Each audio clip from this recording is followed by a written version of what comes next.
व शहरातील काही लोकांनी पडद्या मागून केलं, काही पडद्या पडून केलं. सगळ्यांनी एकत्र जीवनी काम करणं गरजेचं आहे. नगरपंचायत फार किचकट प्रश्न आहे. लहान लहान गोष्टी कायदा अडचण आहे. आपल्या कायद्याच्या चौकटीत बसून सगळ्याला काम करायचंय.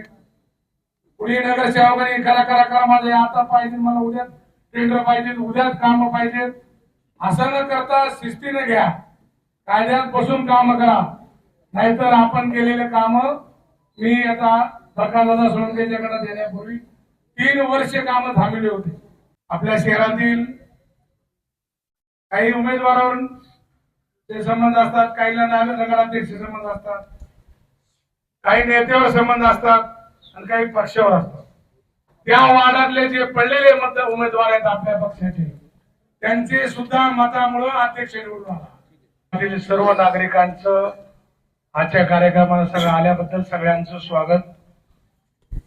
आज आनंद सोहळा आणि पक्ष नगराध्यक्षाचा पदभार सोहळा पार पडत आहे.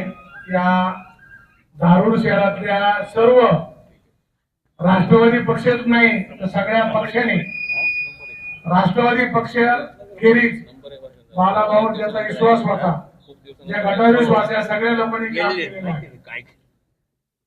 या शहरामध्ये जी जबाबदारी दिली, या राष्ट्रवादी पक्ष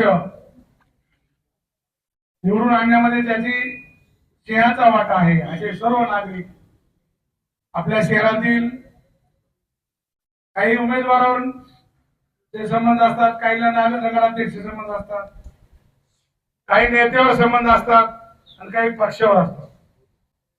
आपण मागची लोकसभा बघितली. लोकसभेमध्ये राष्ट्रवादीला किती मतदान झालं, विधानसभेला किती झालं आणि या नगर परिषदला किती झालं, याचा तुलनात्मक तक्ता जर बघितला की पक्षावर निवडणूक होत नाही, ती स्थानिक उमेदवारावर निवडणूक होते आणि नेत्यावर होते.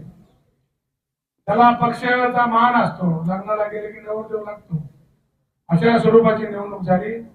या निवडणुकीमध्ये माननीय प्रकाशदादा सोळंके यांचं मार्गदर्शन झालं. जयसिंग भैया व शहरातील काही लोकांनी पडद्या मागून केलं, काही पडद्या पडून केलं. अनेक लोकांनी आपापल्या परीने मदत केली. ती मदत वार्ड 10 मध्ये झाली. 1 ते 10 वार्ड आहेत. 1 ते 5 वार्ड मध्ये फक्त 1 जागा निवडून आली. जरी 2 जागा 4 आणि 2 या 2 जागा निवडून आल्या असल्या तरी त्या वार्डात